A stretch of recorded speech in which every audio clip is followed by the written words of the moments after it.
अस्सलामुअलैकुम। ले जी, जो आज का आपका टॉपिक है, जी some features of organic compound.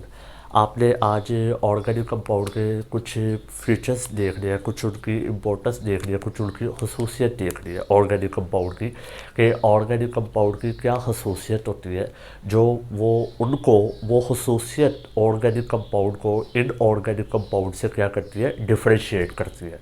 तो लिहाजा आज आपने फीचर्स ऑफ ऑर्गेनिक कंपाउंड देख लिया। आपके पास सबसे पहला फीचर्स आता है जी, पिकुलर नेचर ऑफ कार्बन। जो जहाँ पे वर्ड है ना, पिकुलर, पिकुलर का मतलब होता है जी अजीब, यानी कि जो कार्बन का बिहेवियर है ना वो सबसे अजीब होता है। मैं आपको एक जहाँ पे एक बात बता देता हूँ कि हर ग्रुप का जो होता है ना पहला मेंबर, हर ग्रुप का जो पहला एलिमेंट होता है, वो तमाम एलिमेंट से जो है ना, अपने ग्रुप में तमाम एलिमेंट से अलग बिहेवियर शो करता होता है। उसकी रीज़न ये है कि उसका साइज़ छोटा होता है। बाकी इसकी जो डिटेल है ना वो हम इनऑर्गेनिक केमिस्ट्री में पढ़ते होते हैं। तो ये जो कार्बन है ना, आपके पास कार्बन, कार्बन आपका ग्रुप 4A से रिलेट करता है। ग्रुप 4A का अगर आप पीरियोडिक टेबल खोलेंगे ना तो उसके अंदर ग्रुप 4A के भी में कार्बन पहला मेंबर होगा। तो जैसे मैंने कहा कि हर ग्रुप का जो पहला मेंबर होता है ना, पहला एलिमेंट होता है, उसका अलग ही बिहेवियर होता है। और उस अलग बिहेवियर की रीज़न ज़्यादातर यही है कि उसका जो साइज़ होता है ना वो सबसे स्मॉल होता है तमाम एलिमेंट से। अपने ग्रुप में तमाम एलिमेंट से उसका साइज़ का होता है, स्मॉल होता है, जिसकी वजह से उसका जो बिहेवियर होता है ना वो अलग हो जाता है, अजीब हो जाता है। तभी हम इसको कहते होते हैं पिकुलर बिहेवियर। तो जो आपके पास कार्बन है ना उसका भी एक पिकुलर बिहेवियर होता है, उसका भी एक अजीब बिहेवियर होता है, उसकी एक अजीब नेचर होती है। वो क्या नेचर होती है इसके बारे में मैं बताता हूँ। आपके पास जो है ना इस वक्त दुनिया में सबसे ज़्यादा ऑर्गेनिक कंपाउंड की तादाद है। ऑर्गेनिक कंपाउंड अरबों में है। ऑर्गेनिक कंपाउंड मैं बता चुका हूँ कि ऐसे कंपाउंड जो कार्बन और हाइड्रोजन के मिलने से बनते हैं। इसके अलावा नाइट्रोजन भी आ सकता है, ऑक्सीजन भी आ सकता है, सल्फर भी आ सकता है, नाइट्रोजन भी आ सकता है। लेकिन कार्बन और हाइड्रोजन का होना वहाँ पे क्या होता है, लाजमी होता है, ज़रूरी होता है। तो ऑर्गेनिक कंपाउंड जो होते हैं आपके पास, ऑर्गेनिक कंपाउंड की तादाद इस वक्त दुनिया में सबसे ज़्यादा है। और उस तादाद ज़्यादा तादाद होने की वजह क्या है, कार्बन का पिकुलर बिहेवियर, सबसे अजीब बिहेवियर। कार्बन का सबसे अजीब बिहेवियर क्या होता है, वो ये होता है कि कार्बन जो होता है ना वो आपस में अटैच होता रहता है, होता रहता है, होता रहता है। यानी कि आपके पास अगर ये कार्बन है ना, ये एक कार्बन है, ये कार्बन आपस में अटैच होते रहेंगे, होते रहेंगे, ये पूरा बोर्ड बन जाएगा। लेकिन कार्बन का आपस में अटैच होना बंद नहीं होगा। यानी कि कार्बन का जो पिकुलर बिहेवियर है ना, जो सबसे अजीब बिहेवियर है, वो इसका अजीब नेचर ये है कि ये आपस में जो है ना अटैच होता रहता है। इस आपस में अटैचमेंट की वजह से जो है ना इस वक्त दुनिया में ऑर्गेनिक कंपाउंड की तादाद सबसे ज़्यादा है। जब आपके ऊपर डिपेंड करता है कि आप 2 कार्बन को अटैच करवाना चाहते हैं, 3 को अटैच करवाना चाहते हैं, 4 को अटैच करवाना चाहते हैं, या फिर आप किन को अटैच करवाना चाहते हैं, आप एन नंबर ऑफ कार्बन को आपस में अटैच करवाना चाहते हैं, वो अटैच हो जाएंगे। एन का मतलब यहाँ पे 100 भी हो सकता है, 1000 भी हो सकता है, लाख भी हो सकता है, यहाँ पे एन कुछ भी हो सकता है। तो कार्बन का जो पिकुलर नेचर है वो ये है कि ये आपस में क्या होता रहता है, अटैच होता रहता है। इसकी सेल्फ लिंकेज है। उस सेल्फ लिंकेज की वजह से जो है ना इस वक्त दुनिया में ऑर्गेनिक कंपाउंड की जो है ना तादाद बहुत ज़्यादा है। चलिए देखते हैं। कार्बन जो सेल्फ लिंकेज शो करते हैं, उस सेल्फ लिंकेज प्रॉपर्टी को हम क्या नाम देते होते हैं, उस सेल्फ लिंकेज प्रॉपर्टी को हम नाम देते होते हैं कैटिनेशन। कैटिनेशन किसको कहते हैं, ज़रा देखिएगा इसकी प्रॉपर्टी, डेफिनेशन ज़रा इसकी देखिएगा। The unique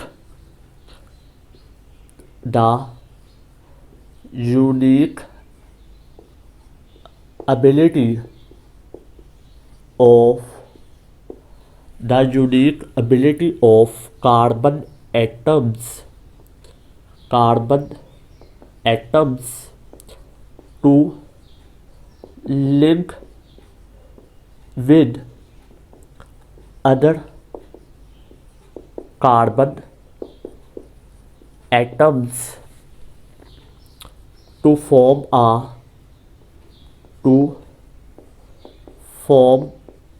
a long chain or ring is called catenation। Carbon का आपस में जुड़ते रहना, carbon atom to link with other carbon atom to form a long chain, एक लंबी चेन बना देना या फिर एक लंबा सा रिंग बना देना, उसको हम कहते होते हैं जी कैटिनेशन। यानी कि कैटिनेशन को हम सिंपली ये कह सकते हैं कि it is a property of self linkage. Carbon का आपस में जुड़ना, उस प्रॉपर्टी को, उस खसूसियत को हम क्या नाम देते होते हैं? कैटिनेशन। कार्बन आपस में अटैच हो जाते हैं और एक लंबी चेन बना देते हैं या फिर एक लंबी रिंग बना देते हैं। इसकी सेल्फ लिंकेज की वजह से, आपस में जुड़ते रहने की वजह से जो है ना, इस वक्त दुनिया में ऑर्गेनिक कंपाउंड की जो है ना तादाद बहुत ज़्यादा है।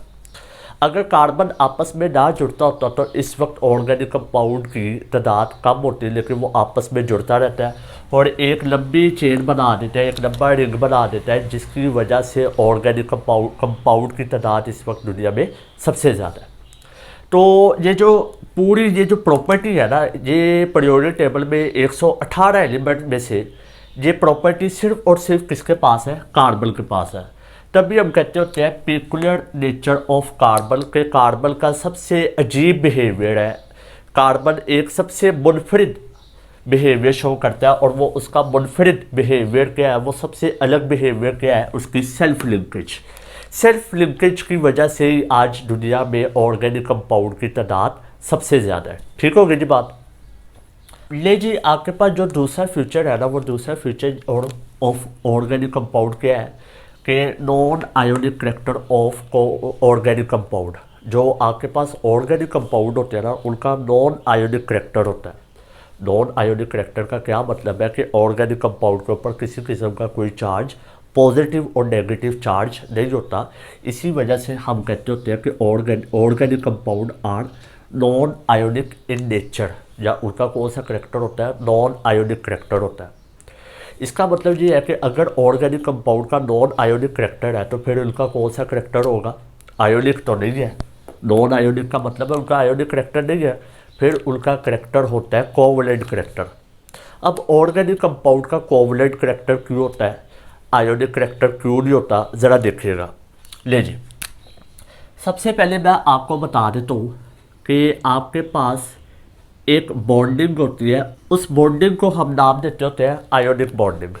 आयोनिक बॉन्डिंग कैसे बनती है या कैसे फॉर्म्ड होती है, ज़रा देखिएगा।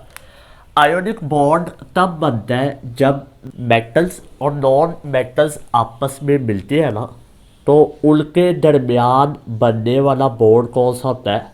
आयोनिक बॉन्ड होता है। कैसे? क्यों? क्योंकि ये जो आपके पास मेटल्स होते हैं ना, ये इलेक्ट्रॉन लॉस करते हैं, और जो आपके पास नॉन मेटल होते हैं ना, वो इलेक्ट्रॉन्स को क्या कर लेते होते हैं? गेन कर लेते होते हैं। अब फॉर एग्जांपल आपके पास ये सोडियम है, सोडियम एक मेटल है और आपके पास क्लोरीन है, क्लोरीन एक नॉन मेटल है। ठीक होगी बात। जो आपके पास सोडियम होगा ना, सोडियम क्या करेगा? सोडियम इलेक्ट्रॉन लॉस कर देगा और वो इलेक्ट्रॉन को एक्सेप्ट करेगा क्लोरीन। अब जो इलेक्ट्रॉन लॉस करता है ना, उसके ऊपर कौन सा चार्ज आ जाता है? पॉजिटिव चार्ज आ जाता है, आयोनिक बन जाता है, कैटायन बन जाता है। और जो इलेक्ट्रॉन गेन करता है उसके ऊपर कौन सा चार्ज आ जाता है? नेगेटिव चार्ज आ जाता है। आयन बन गया, कौन सा आयन बन गया? एनायन बन गया। अब इन दोनों के दरमियान आपस में क्या चीज़ होगी? आपस में इनकी होगी अट्रैक्शन। आपके पास क्या बन जाएगा? NaCl बन जाएगा। Na के ऊपर कौन सा चार्ज होगा? पॉजिटिव चार्ज होगा। और Cl के ऊपर कौन सा चार्ज होगा? नेगेटिव चार्ज होगा। तो ये आपके पास आयोनिक बॉन्ड बन गया और ये NaCl आपके पास क्या कहलाएगा? आयोनिक कंपाउंड कहलाएगा। यानी कि ये जो NaCl है, इसके बीच में कौन सा करैक्टर है? आयोनिक करैक्टर है। क्यों आयोनिक करैक्टर है? चूँकि Na के ऊपर पॉजिटिव चार्ज है और Cl के ऊपर कौन सा चार्ज है? नेगेटिव चार्ज है। आगे देखिए, आपके पास एक बॉन्डिंग होती है कोवलेंट बॉन्डिंग। आपके पास एक बॉन्डिंग होती है जी, उसको हम कहते होते हैं कोवलेंट बॉन्डिंग।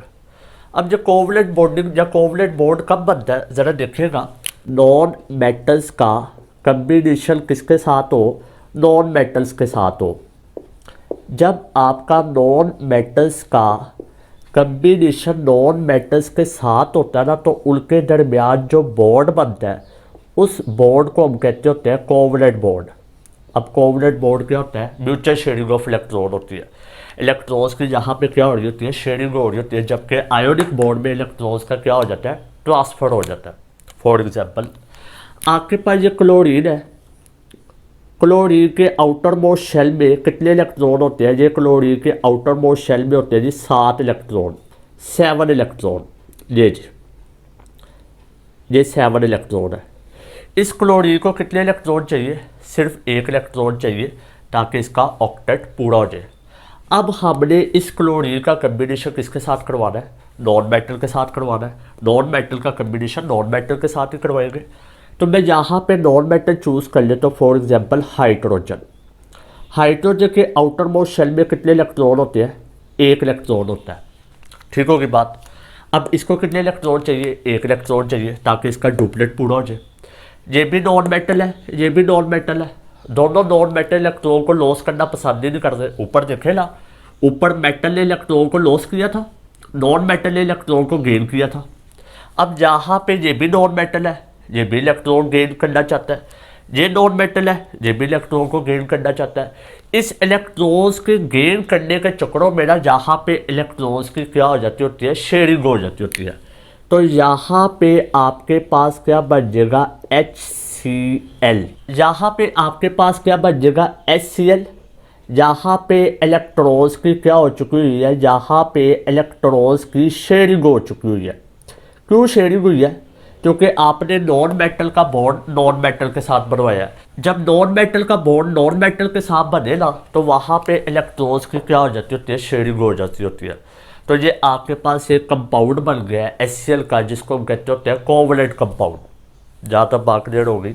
अब हमारे पास यहाँ पे प्रॉब्लम ये आती है कि अब हमने ये देखना है कि आया आपका ऑर्गेनिक कंपाउंड कौन सी बॉन्डिंग शो करेगा। ऑर्गेनिक कंपाउंड चलिए देख लेते हैं कौन सी शो करता है ऑर्गेनिक कंपाउंड, अभी पता चल जाएगा। आपके ऑर्गेनिक कंपाउंड में कौन कौन से एलिमेंट्स होते हैं, कार्बन और हाइड्रोजन तो लाजमी होते हैं, ये बात तो कन्फर्म है। अगर आपने इसका लेक्चर नंबर 1 नहीं देखा तो पहले आप उसको देख लें, उसके भी में मैंने डिटेल में बताया हुआ है कि ऑर्गेनिक कंपाउंड किन किन एलिमेंट से बना होता है। कार्बन और हाइड्रोजन लाजमी होता है, कार्बन और हाइड्रोजन तो लाजमी होता है। उसके अलावा यहाँ पे नाइट्रोजन भी आ सकता है, ऑक्सीजन भी आ सकता है, फॉस्फोरस भी आ सकता है और सल्फर भी आ सकता है। यानी कि आपका ऑर्गेनिक कंपाउंड कार्बन और हाइड्रोजन तो लाजमी मौजूद होंगे, नाइट्रोजन भी हो सकता है, ऑक्सीजन भी हो सकता है, फॉस्फोरस भी हो सकता है और सल्फर भी हो सकता है। यानी कि ये एलिमेंट्स होते हैं ऑर्गेनिक कंपाउंड में। अब यहाँ पे ये जितने भी एलिमेंट्स मैंने आपके सामने लिखे हैं, carbon, hydrogen, nitrogen, oxygen, phosphorus, sulphur, ये सारे के सारे नॉन मेटल्स हैं। तो ये सारे आपके पास नॉन मेटल है। तो इन पांचों एलिमेंट्स का आप जब कम्बिनेशन करवाएंगे, कोवलेंट बॉन्ड बनेगा, कोवलेंट कंपाउंड बनेगा।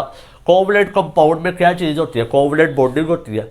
तो यहाँ पे बात वाज़ेह हो गई है कि जो आपके पास ऑर्गेनिक कंपाउंड होंगे वो नॉन आयोनिक करैक्टर रखते हैं। नॉन आयोनिक करैक्टर का मतलब ये है कि उनके ऊपर चार्जेस मौजूद नहीं होते। हाँ, कोवलेंट बॉन्ड में हमारे पास पोलर और नॉन पोलर हो जाते होते हैं, तो ठीक है, ऑर्गेनिक कंपाउंड आपके पास पोलर और नॉन पोलर हो जाते होते हैं।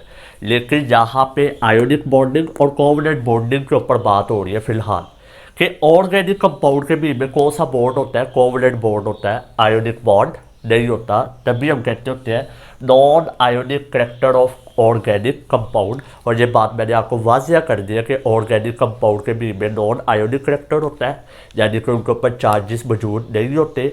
ठीक हो गया जी। ये जी आपके पास फोर्थ ऑर्गेनिक कंपाउंड का फीचर है, वो क्या है जी, similarity in behaviour. There is a close relationship between different organic compound.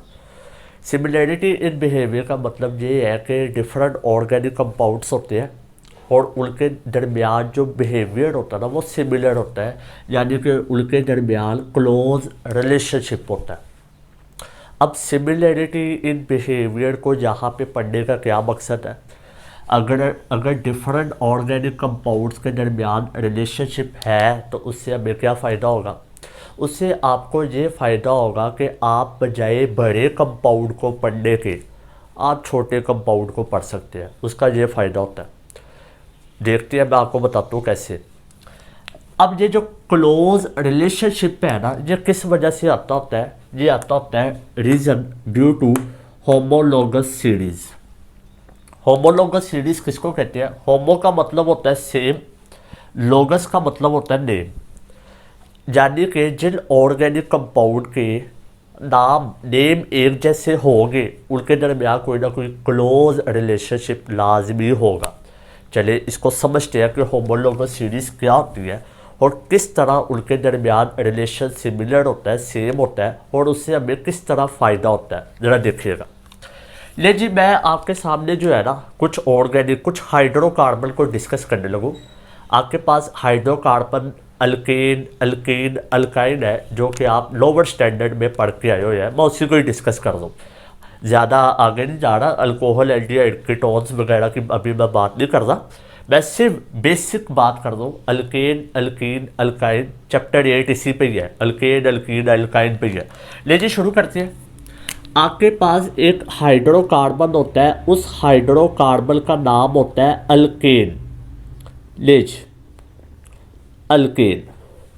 एक आपके पास हाइड्रोकार्बन होता है, उस हाइड्रोकार्बन का नाम होता है अल्कीन। ये तो बेसिक सी मैं एग्जांपल्स ले रहा हूँ, वरना और भी एग्जांपल्स ले सकता था।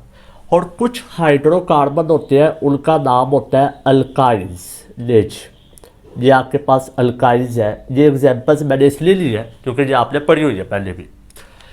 अल्कीन के बीच में जो फंक्शनल ग्रुप होता है ना वो आपके पास होता है सिंगल बॉन्ड।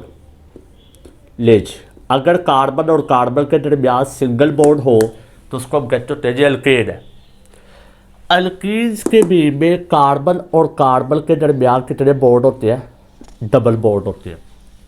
ठीक होगी बात। अल्काइल्स के बीच में कार्बन और कार्बन के दरमियान ट्रिपल बॉन्ड होता है। ठीक होगी बात। जरा एक और चीज़ देख ले। अगर ANE लिखा हो ना, ANE, तो इसका मतलब है सिंगल बॉन्ड है।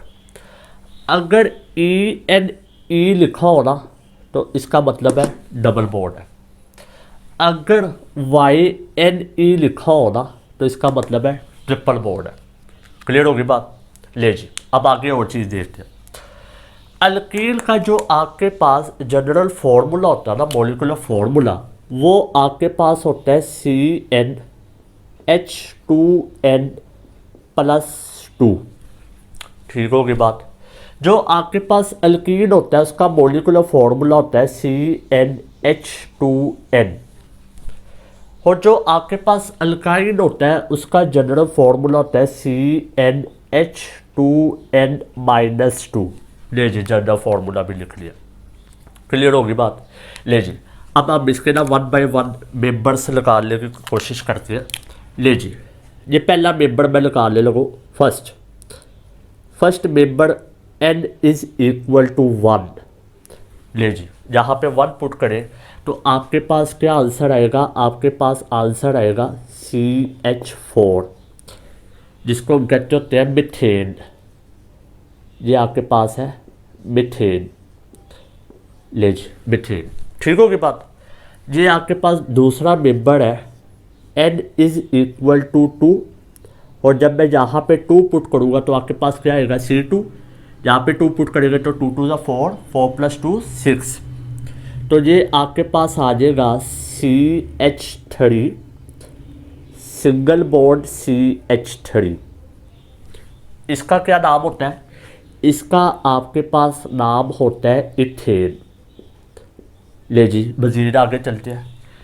3 मैं यहाँ पे पुट कर दूँ n इज इक्वल टू 3, तो आपके पास क्या आएगा? C3, 2 3 6, 6 + 2 8, यानी कि आपके पास आएगा CH3 CH2CH3, इसका क्या नाम होता है? इसका नाम होता है प्रोपेन। प्रोपेन है। मजीद आगे चले, 4 N इज इक्वल टू 4, तो क्या आएगा? C4, 2 4 ज़ा 8 + 2 10, ये आपके पास आ जाएगा CH3 CH2 CH2 CH3, इसका क्या नाम होता है आपके पास? ब्यूटेन। ले जी, ब्यूटेन।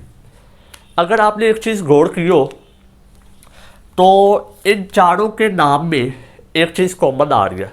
वो क्या चीज़ कॉमन आ रही है? ANE कॉमन आ रहा है। मैंने कहा था जब ANE होना एंड पे तो इसका मतलब होता है सिंगल बॉन्ड है। मेथ का मतलब होता है एक कार्बन, ANE का मतलब होता है सिंगल बॉन्ड। तो आप इस फॉर्मूले के बीच में जो है ना, इस वाले फॉर्मूले के बीच में, क्यों इस वाले फॉर्मूले के बीच में? चूंकि जो ANE लिखा हुआ ना इसका मतलब है सिंगल बॉन्ड। तो मेथ का मतलब होता है एक कार्बन, तो आप इसके बीच में 1 पुट करें तो आपके पास क्या आंसर आएगा? CH4 आएगा। उसका क्या नाम होगा? मीथेन। ले जी, यहाँ पे देख ले ANE लिखा हुआ है। ANE का मतलब है सिंगल बॉन्ड। H का मतलब होता है 2, इसका मतलब ये है कि सिंगल बॉन्ड वाले फॉर्मूले में, अल्केन के फॉर्मूले में 2 पुट कर दो। जहाँ पे 2 पुट करो तो क्या आंसर आएगा? CH3 CH3। और कार्बन कार्बन के दरमियान कौन सा बॉन्ड होगा? सिंगल बॉन्ड होगा, क्योंकि अल्केन की बात हो रही है। इथेन। अब यहाँ पे देख लो, ये आपके पास है प्रोपेन, ANE। ANE का मतलब है सिंगल बॉन्ड, प्रोप का मतलब होता है 3। इसका मतलब ये हुआ कि सिंगल बॉन्ड वाले फॉर्मूले में आप 3 पुट कर दो, तो ये आपके पास आएगा 3C3, 2 3 = 6 + 2 8। देख ले, CH3 CH2 CH3 प्रोपेन। जहाँ पे क्या आ रहा है? ANE। ANE का मतलब है सिंगल बॉन्ड और ब्यूट का मतलब है 4, यानी कि सिंगल बॉन्ड वाले फॉर्मूले में आपने क्या चीज़ पुट करनी है? 4 पुट करना है। जहाँ पे कार्बन कार्बन के दरमियान कौन सा बॉन्ड है? सिंगल बॉन्ड है। जहाँ पे कार्बन कार्बन के दरमियान कौन सा बॉन्ड है? सिंगल बॉन्ड है। मीथेन में फंक्शनल ग्रुप क्या है? Single bond. इथेन में फंक्शनल ग्रुप क्या है? Single bond. प्रोपेन में फंक्शनल ग्रुप क्या है? Single bond. और ब्यूटेन में फंक्शनल ग्रुप क्या है? ब्यूटेन। फंक्शनल ग्रुप जब सेम हो ना तो केमिकल प्रॉपर्टीज़ क्या होती है? सेम होती है। फिजिकल प्रॉपर्टीज़ चेंज हो जाती होती है। फिजिकल प्रॉपर्टीज़ डिपेंड करती है मोलिकुलर फोर्सेस पे डिपेंड करती है। जैसे जैसे नंबर ऑफ एटम्स बढ़ते हैं वैसे वैसे physical properties, intermolecular forces increase होती है according to London dispersion forces. कि जैसे जैसे नंबर ऑफ एटम्स बढ़ते हैं तो इंटरमोलिकुलर फोर्सेस इंक्रीज होती है, तो फिजिकल स्टेट बदलना शुरू हो जाती है। यानी कि पहले 3 4 गैसेज होगी, फिर लिक्विड होगी, फिर सॉलिड। फिजिकल प्रॉपर्टी तो चेंज हो सकती है, लेकिन मिथेन की, इथेन की, प्रोपेन की, ब्यूटेन की केमिकल प्रॉपर्टी चेंज नहीं होगी। क्योंकि जो आपकी केमिकल प्रॉपर्टी होती है वो किस पे डिपेंड करती है? फंक्शनल ग्रुप पे। इसका फंक्शनल ग्रुप क्या है? Single bond. इसका फंक्शनल ग्रुप क्या है? Single bond, single bond, single bond. ठीक होगी बात। फर्ज करें मैं ब्यूटेन की ना केमिकल प्रॉपर्टी देखना चाहता हूँ। अब मेरे पास ब्यूटेन जो है ना वो मौजूद नहीं है, मेरे पास मिथेन मौजूद है, जो कि हमारे आम घरों में भी नेचुरल गैस आती रहती है, तो उसमें भी मिथेन होता है। अब मैं क्या करूँगा? अब मैं ये करूँगा कि ब्यूटेन तो मेरे पास अवेलेबल नहीं थी, मैं क्या करूँगा? मैं मिथेन को पढ़ लूँगा। अगर इथेन है तो इथेन को पढ़ लूँगा, अगर प्रोपेन है तो प्रोपेन को पढ़ लूँगा।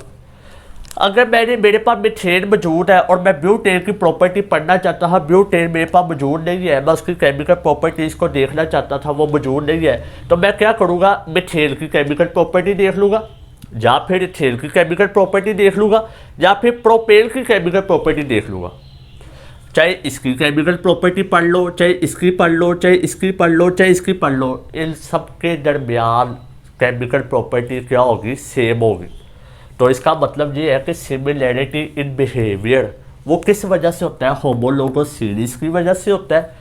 एक जैसे नाम हो तो उनका बिहेवियर एक जैसा होता है। कौन सा behaviour? Chemical behaviour. Physical property similar होती है, सेम नहीं होती। केमिकल प्रॉपर्टी सेम होती है। तो केमिकल प्रॉपर्टी जहाँ पे सेम होगी, सिमिलैरिटी इन बिहेवियर हो जाएगा। और उसका फ़ायदा क्या होगा? Similarity in behaviour, homologous series का हमें फ़ायदा ये होता है कि अगर आपके पास कोई कंपाउंड मौजूद नहीं है तो आप देख लें कि उसके नाम से मिलता जुलता कोई कंपाउंड है, अगर हुआ तो उसकी केमिकल प्रॉपर्टी क्या होगी, सेम होगी। जैसे कि जहाँ पे मैंने ब्यूटेन और मीथेन को लेके आपके सामने मिसाल दी है, ठीक होगी बात। अब आ जाए आप लोग अल्कीन पे आ जाए। ले जी, आपका अल्कीन कहाँ से शुरू होता है, n इज इक्वल टू 2 से शुरू होता है। 1 इसका मेंबर नहीं है, क्यों नहीं है, क्योंकि कार्बन और कार्बन के दरमियान डबल बॉन्ड बनाना है। अगर मैं यहाँ पे n इज इक्वल टू 1 लूँगा तो 1 कार्बन 1 है, कार्बन हाइड्रोजन के साथ तो डबल बॉन्ड नहीं बनाता, कार्बन हाइड्रोजन के साथ सिंगल बॉन्ड बनाता है। कार्बन अपने साथ सिंगल बॉन्ड भी बनाता है, कार्बन कार्बन आपस में डबल बॉन्ड भी बनाते हैं, कार्बन कार्बन आपस में ट्रिपल बॉन्ड भी बनाते हैं। और कार्बन की वैलेंसी कितनी होती है, 4, वो हर हाल में आपने पूरी करनी होती है। जैसा कि ये देखे ना, जहाँ पे कार्बन था एक ये बॉन्ड बना हुआ है और एक ये बॉन्ड बना हुआ है, 2 वैलेंसी पूरी हुई थी, मैंने जहाँ पे 2 लगा दिया ताकि उसकी वैलेंसी 4 पूरी हो जाए। चलिए यहाँ पे देखते हैं, n इज इक्वल टू 2 होगा, दूसरा मेंबर ही होगा, क्यों, क्योंकि कार्बन और कार्बन के दरमियान कौन सा बॉन्ड होना है, डबल बॉन्ड होना है। तो अगर आपने n इज इक्वल टू 1 लिया तो वहाँ पे कार्बन 1 होगा। अगर कार्बन 1 हुआ तो वो किसके साथ डबल बॉन्ड बनाएगा, हाइड्रोजन के साथ तो नहीं बना सकता।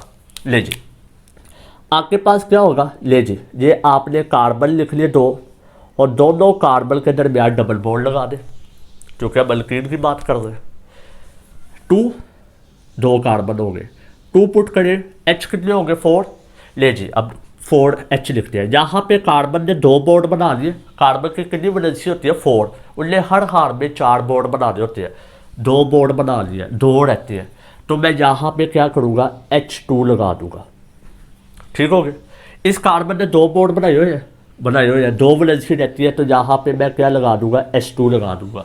इसका क्या नाम होगा, इसका नाम आपके पास होगा एथ का मतलब है 2 कार्बन, E डबल बॉन्ड, ठीक होगी बात। ले जी, आपके पास होता है n इज इक्वल टू 3।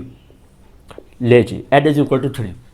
चलिए 3 कार्बन लिखे, ये मैंने 1 2 3 कार्बन लिख दिया और किसी 2 कार्बन के दरमियान डबल बॉन्ड लगा दे। मैंने जहाँ पे डबल बॉन्ड लगा दे, जहाँ पे सिंगल बॉन्ड, आप चाहे तो जहाँ पे डबल लगा दे, जहाँ पे सिंगल लगा दे, वैलेंसी पूरी कर ले।